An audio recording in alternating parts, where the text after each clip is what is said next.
میرے نبی نے فرمایا مجلس میں بیٹھے ہوئے مسجد میں، کہا کہ یہ جو دروازہ ہے نا اس سے ایک جنتی آنے والا ہے۔ تو لوگوں نے دیکھا ایک مدینے کے مقامی آدمی ذرا بوڑھے، وہ مسجد میں اندر آئے، داڑھی میں وضو کا پانی، ہاتھ میں جوتا، نماز میں شریک ہو گئے۔ اگلے دن آپ کی محفل تھی تو آپ نے فرمایا یہ جو سامنے دروازہ ہے اس سے ایک جنتی آ رہا ہے۔ تو سیم وہی آدمی اسی حالت میں انٹر ہوئے۔ اگلے دن ہوا تو آپ نے کہا اس دروازے سے جنتی آنے والا ہے، ٹھیک وہی آدمی اسی حالت میں انٹر۔ اس مجمع میں ایک صحابی بیٹھے ہیں، ان کا نام ہے عبداللہ بن عمر۔ یہ 1,24,000 صحابہ میں ان کی ایک اسپیشلٹی ہے کہ یہ سب سے زیادہ عبادت کرتے تھے، سب سے اتنی عبادت کسی نے نہیں کی۔ ساری رات نفل پڑھتے تھے، سارے دن کا روزہ رکھتے تھے، اور دن رات میں ایک قرآن ختم کرتے تھے۔ کوئی ہمارے جیسا اول تو کر نہیں سکتا، کرے گا تو چوتھے دن پاگل ہو جائے گا، دماغ خشک ہو جائے گا، اور انہوں نے نبھا کے دکھایا۔ رات پوری تہجد، دن پورا روزہ، اور رات اور دن میں ایک ختم قرآن۔ اب ان کو خیال آیا کہ یہ بابا جی مجھ سے بھی زیادہ عبادت کرتے ہیں، جو ان کو یوں ڈائریکٹ جنت کی بشارت ملی اور مجھے نہیں ملی، تو میں دیکھتا ہوں یہ کون سی عبادت کرتے ہیں۔ کیا یہ ساری رات سجدے میں پڑے رہتے ہیں، رکوع میں کھڑے رہتے ہیں، قیام میں کھڑے رہتے ہیں، کیا کرتے ہیں؟ تو ان کے پاس پہنچ گئے، چاچا کہ تھوڑا والد صاحب کی ناراضگی ہے، دور رہنا چاہتا ہوں، 2-3 دن ٹھہر جاؤں آپ کے پاس؟ ہاں ہاں ہاں بیٹا آ جاؤ آ جاؤ آ جاؤ۔ اب عشاء کی نماز کے فوراً بعد انہوں نے چادر اوپر لی اور چادر میں یوں سوراخ کیا اور یوں لیٹ کے دیکھنے لگے کہ اب یہ بزرگ کیا کرتے ہیں۔ بزرگ تشریف لائے، سرانے پہ سر رکھا، اللہم بسمک اموت و احیا، سونے کی دعا پڑھی، اور تھوڑی دیر بعد خراٹے تھے۔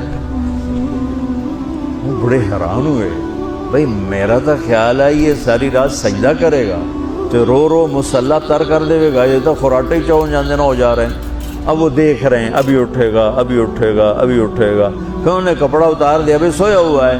وہ فجر کی اذان پہ اٹھے اور ان کا دماغ چکر کھا گیا، بھئی اے کی بڑی تہجد دے 2 نفل بھی نہیں تو جنت دی بشارت 3 دن کٹھی۔ انہوں نے کہا کل دیکھوں گا، کل شاید کچھ اور کریں گے۔ اگلے دن آئے، پھر اسی طرح یوں کر کے لیٹ گئے، اور بزرگوں نے بھی یوں کیا، اور بسمک اموت و احیا، اور پورا کمرہ خراٹے نال۔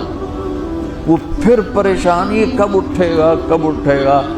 فجر کی اذان پہ اٹھے تو اور ان کی حیرت بڑھ گئی، کہنے والا سچا، اس کے بات کو تو چیلنج ہو نہیں سکتا، وہ محمد مصطفیٰ ہیں، لیکن یہ چکر کیا ہے، یہ جنت مل کیسے رہی ہے؟ چلو ایک رات اور صحیح۔ تیسری رات آئے، یہ یوں لیٹے وہ یوں لیٹے، یہ دیکھتے رہے وہ سوتے رہے، حتیٰ کہ فجر کی اذان پہ آنکھ کھلی تو یہ نا پھٹ پڑے، کہنے لگے چاچا بات بتاؤں؟ کہنے کیا؟ کہ میری کوئی جھگڑا نہیں تھا ابا سے، میں نے 3 دن مسلسل تیرے بارے میں سنا جنتی آ رہا، 3 دن تجھے اللہ کے نبی نے بشارت دی، جنتی ہے جنتی ہے جنتی ہے، لیکن میں اس بات پہ حیران ہوں تو ساری رات سوتا رہتا۔ اس زمانے میں منافق بھی تہجد نہیں چھوڑتے تھے، فرض نماز تو فرض نماز ہے، منافق بھی تہجد نہیں چھوڑتے تھے۔ تو کہنے لگے کیا کرتے ہو؟ ساری رات تو سوتے گزار دیتے، کیا کرتے ہو؟ کہنے لگے بھتیجے جو تو نے دیکھا ہے یہی کرتا ہوں۔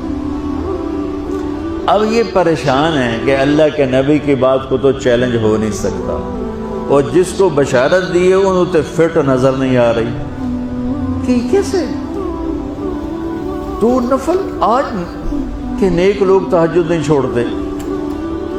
تو کہنے لگے اچھا چلو اللہ نے ایسا ہی، اللہ کی مرضی، اللہ کے نبی کی مرضی۔ یہ 4 قدم چلے تو آپ سننا، کہا بھتیجے ادھر آؤ، کہا بیٹا ادھر آؤ، آ گئے۔ کہنے لگے اب تو میں اصلی بات بتاؤں، اب تو میں اندر کی بات بتاؤں؟ ان کا کیا ہے کیا ہے؟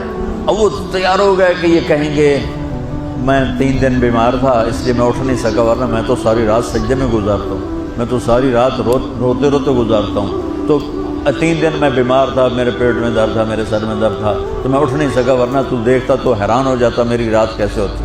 لہٰذا ہاں جی جی جی، تو کہنے لگے مجھے دیکھو یہاں ہاتھ رکھ رکھا، یہ جو دل ہے نا، دل اس میں دنیا کی کسی انسان کی نفرت نہیں ہے، اور جب اللہ کسی کو کوئی رزق دیتا ہے تو مجھے کبھی حسد نہیں ہوا، مجھے خوشی ہوتی ہے۔ تو ان کی جو باڈی لینگویج تھی نا، حیرت میں ڈوب کے وہ کہتے ہیں ہاں بات ہے سمجھ آ گئی، یہی سے، انہوں نے ایسا نہیں کیا، وہ کہنے لگے ہاں تو ہوا